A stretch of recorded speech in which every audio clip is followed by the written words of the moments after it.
Well, welcome back, everybody. Dave the Gamer here. Today, got a special little gold making guide here for you. I have yet to find this on YouTube at all. I actually went down a rabbit hole in looking for larval acids on Wowhead and came across someone's in the comment talking about one of the best ways to actually farm larval acids, which is actually through AQ20. So I did further research, talked to a ton of different people from private servers back in the day. I did not get a chance to test this personally on the actual, realm servers that they have up right now.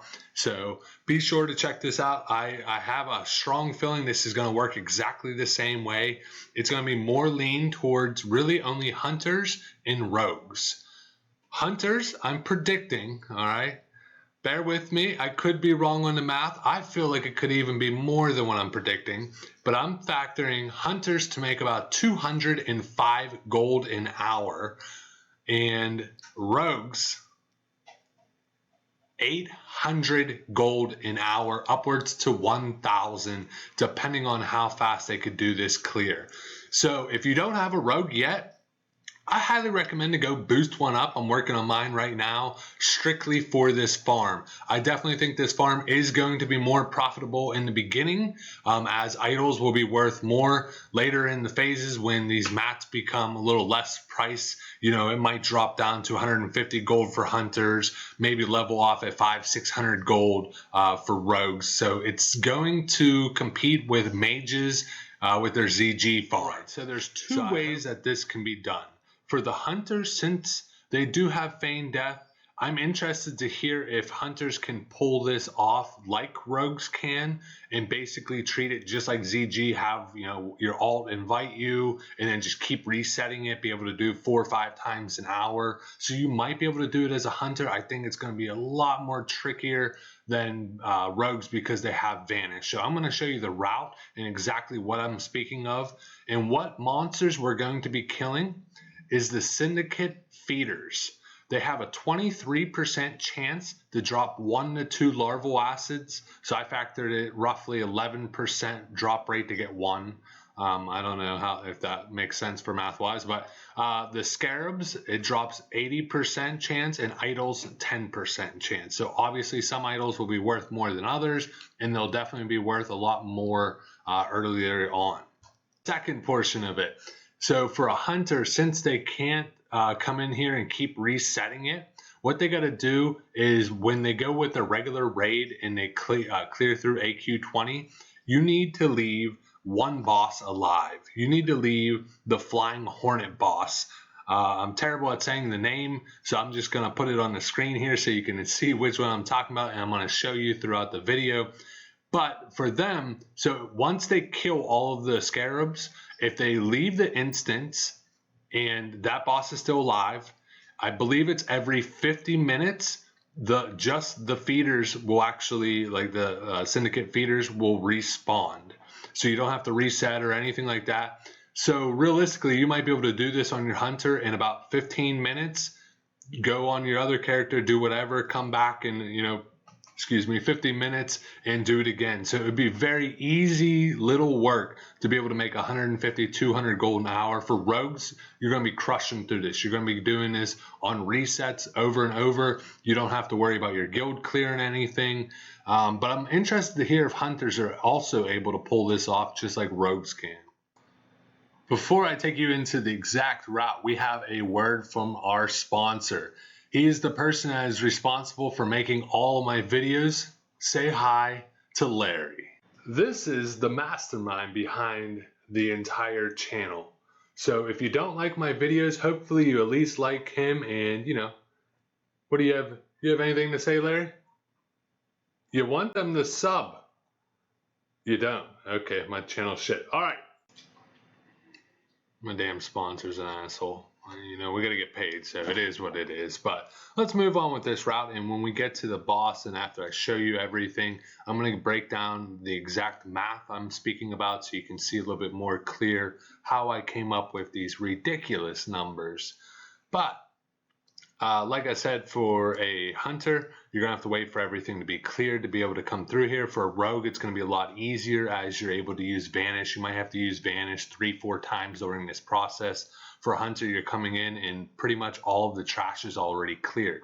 So for a rogue, you're going to be mounted up. You're going to be running around here. I would stick to the left side here. You might have to wait for a couple pats as you're invisible. Run through here, boom, come around here.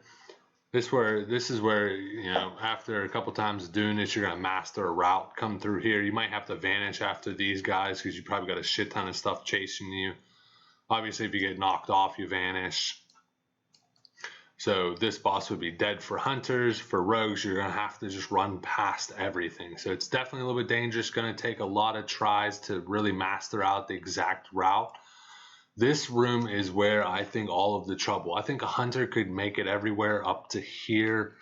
Might be able to feign death through here, but there's just so much. I'm thinking with a rogue, you should be able to just stealth by, stealth up around here, come through. This is where you might mount up, run past these, hope not to get knocked off, run through here, get past these little guys here.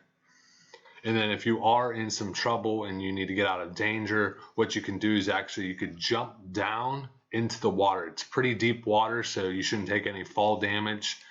Obviously, this boss would be dead for hunters, but not for rogues. So for rogues, you might want to come over somewhere here, bandage up a little bit after you vanish. Then you're going to go up the mountain here. This is where the money begins. So when you come up to this little area, these little guys, super easy to kill. What I love about this, you could have shitty gear. You could have just hit 60. As long as you master the actual run route to get in here and you have patience to wait for your vanish to be able to come back up, things of that sort. And then you pull smart. You could definitely do, you know, if you're totally ungeared rogue, I feel like you could do probably 3 of these an hour. Decked out rogue, you could easily do 4. So these are the little guys. Look how easy. Look at that guy. That's the guy that's going to make you 800 gold an hour. That easy. So once you get to this spot, and I don't understand how this is unknown, it still shows on Wowhead as dropping at these rates. So as long as these rates don't get changed, this is going to be the new meta for making gold. After counting, there's 32 Syndicate Feeders throughout the area here. Now these guys, a lot of these, like I said, for hunters will be dead. There will still be some alive. What's nice is they do not pull. So say you hug this corner and I shot this guy right here, it's not going to aggro anything else. It will run right to you. So as you're coming through here, you just want to put your ass to the wall and pull everything to you one by one. Now, when you do kill them, they explode and have like a little poison cloud. So you do want to avoid that and not take unnecessary damage. You're going to work your way through here. This is where you essentially you want to get to this little cubby hole here. Once you're in this hole, that's when you want to start pulling everything around to you. There's also a couple, I think 5 or 6 in this little area also. So super easy to kill. These are not difficult. You could probably kill multiple, AoE them down on a rogue or what, you know, really just a rogue, even hunter. I don't know, with a hunter I wouldn't multi-shot in here, but so you continue on through. As you see, there's a bunch of them. You just, like I said, it's all about, you just got to pay attention to where you're at and where the pats are moving. So you don't want to body pull shit. Play, if anything, for the first couple times, play it super safe. You know, if you can only do 2 an hour just to learn it, just like any other big gold farm like ZG and all that. How many times I died to learn ZG?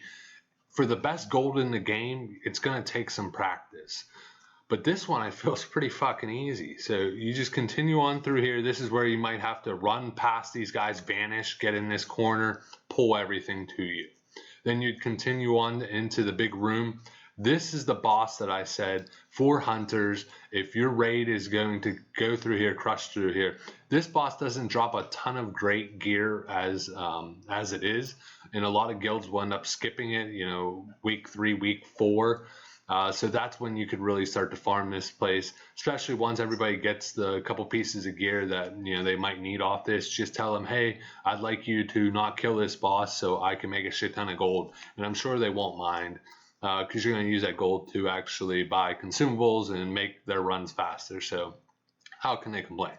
But yeah, once you're in this room, same thing. These guys are padding around. Once you learn their actual pat route, you just play it safe. You're always just hiding in these corners, pulling everything to you, fighting. And as you see, there's a bunch of them in this room also. I can't even make this shit up how easy this is, and no one's talking about it. I have a feeling there's a handful of people that do know this, and they were waiting to abuse the shit out of this before posting a video. And I just wanted to release it for you guys. I love to hear feedback on, what is different. Maybe I'm missing something. I've talked to a ton of different people that said they use this in private servers. Worked great. Like I said, I haven't got a chance to test it on the PTR, but everything that I'm researching, this should work flawlessly. So the math I'm talking about, 32 total feeders. I'm factoring 11% drop chance, even though it's 23% drop chance, 1 to 2 larval acids. I'm saying 11% to get 1. Basically cut it in half. And they're about 10 gold each. So you're looking at about 30 gold off larval acids. The Scarabs drop at 80% a chance. Roughly, you're going to get 25 to 26 of them at 3 gold a piece. You're looking at 75 gold there. You're looking at about 10% idle drop chance. You should get about 3 of those. That's 30 gold each. 90 gold total. You're going to get a couple greens. I only factor in 2 or 3 greens, about 10 gold worth. You're looking at 205 gold. It should take you about 10 minutes to run through here. Get outside the instance, because you have to be outside the instance for the 50-minute. It's like a 50 or 45-minute timer to start ticking, and then they'll all respawn. Now, if you're a rogue, you're just going to literally just exit out, reset it, and continue to keep doing this over and over. But you should be looking at about 205 gold per reset. Tell me that is not fucking crazy. I don't know. This is insane. This is why I'm leveling my rogue. I got my rogue to 35. He'll definitely be ready in time. So I'm interested to really test this out and love to hear some feedback on this. And if you enjoyed this guide, guys, I have a phase 6 investment guide with 5 items that you should invest in now. Use this gold wisely, invest in these items, but as always, guys, game on.